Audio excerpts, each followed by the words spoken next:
This is round 3. I'm just vibing, doing dishes. I don't remember what I did or did not say because I've done a bunch of takes at this point. But I came back from a birthday party. That's what I made the cupcakes for. The cupcakes were a bunch of flavors. Oh, I didn't make the cupcakes. My sister made the cupcakes. She's back home. And I helped ice and decorate the cupcakes, which basically means I made them, right? Right? No, they look delicious though, right? The decoration, it's all me, mostly. So, that's where my pride is coming from right now. Baby New Year. Okay. So, the baby, the group baby, he's the first baby in the group. He was born January 1st of last year. This is his 1-year birthday party. And everybody wanted to come support that little guy. He had like 40 guests scheduled in the afternoon and then like another 30 in the evening. So like it was a full ass birthday party. They had to switch it into 2 sections in order to get everybody in to see him, and like it was great. The poor little guy had a great time. But I'm sure his social battery is dead. But like that's what the cupcakes were for. It was fucking amazing.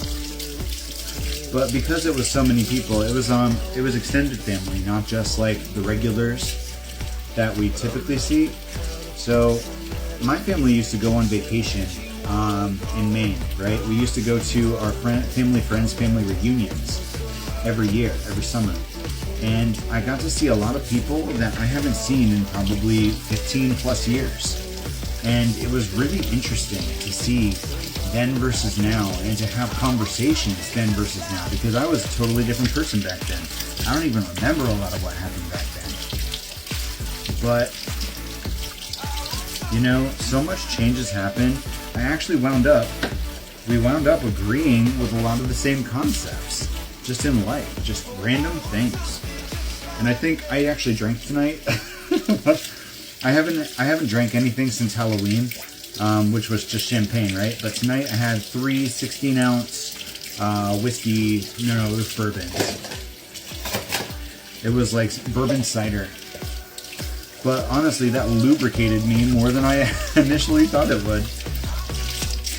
And it kind of helped me reinforce that balance, you know what I mean? Because there's been a lot of other times, it was really just Halloween, where I was thinking about whether it was the right thing to do or not, to participate in drinking. But I don't want to make this about drinking, because I'm a believer in moderation. I'm a believer in not allowing your vices to control you, and disallowing a vice entirely within reason, like, usually winds up creating a rubber band effect, where you feel strained, and then you eventually snap and pull back and fall into an old behavior. So instead of disallowing it entirely, I'm choosing special occasions. And I'm going to drink in moderation when I feel like that's something that's safe to do. But more than anything, it's the reasons why. Why are you drinking? Is it in order to socialize? In order to have fun? Or is it in order to not feel something? Is it because you're angry? You know, like these things. Anyway, I don't want to make this about drinking. But I had a couple drinks tonight, and I had a good time. I bonded with people that I haven't seen in years. I actually felt socially what's the right word there? It was like a social lubricant that allowed me to connect with people that I haven't seen in a really long time. And that's not something that I plan on doing regularly, but it is something that I did tonight. And I have no regrets about that. So, what next? Seeing a polar bear. That's weird. Polar bear, a sash, baby New Year.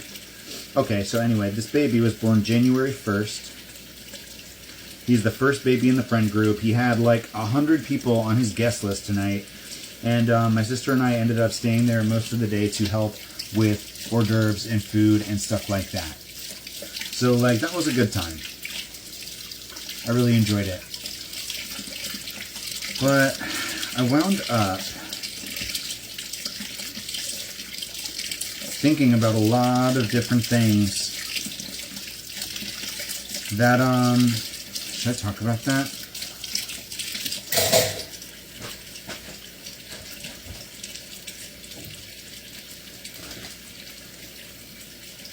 So, it was really interesting because the King of Cups that has been really like roundabout and avoidant, I met his new person tonight, and I didn't feel a thing, honestly. Like, it was almost like I knew that whatever was happening was for a reason, right?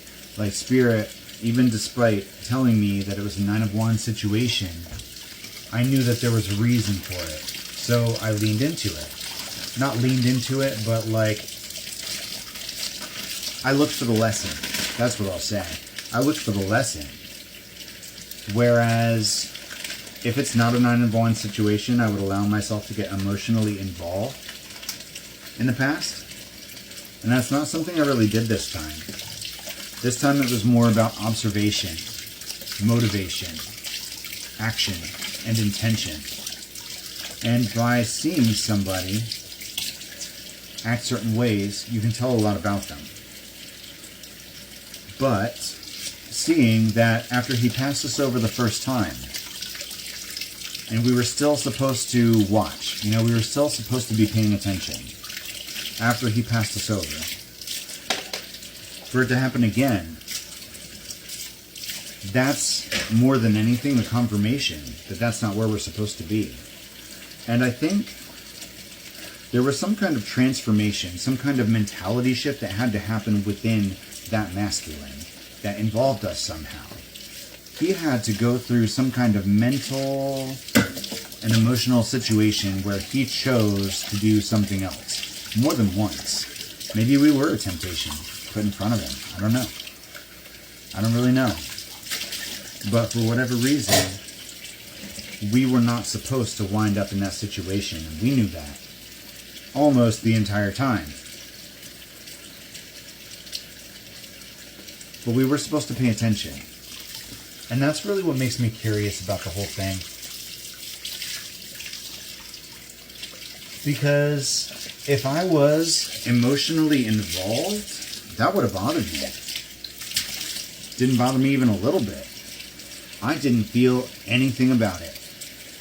Not in a good way, not in a bad way, not in a I'm happy for you kind of way. It was literally like, oh, that's off my belt, Like, I literally felt like, okay, I can put this to bed. There's nothing else for me to see, to learn. It's just complete. And we've had that vibe of completion all week in one form or another, whether it's nightmares, whether it's past people, whether it's unresolved scenarios. Because, like we've been saying this entire time, if they care about you, they will tell you how they feel in a way that is irrevocably obvious. If they care about you, if they want this, they'll say it to you. They won't put out a public message that could be interpreted some kind of way by anybody. They will tell you how they feel. They will tell you that they want you. They will not leave it up to your interpretation. And even in that regard, we got a lot of clarity in this last week or two that if they wanted to, they would. And if they want to, they will. And if they care about you, they're not going to leave you in waiting energy. Because no matter how they feel, even if it's not necessarily what you want to hear, they'll say it to you. And if they're not willing to say it to you, then that's not your person. Maybe that's where this is meant to lead. I'll pull cards before I post it. I hope this resonates. If it does, this is your message. Love you guys.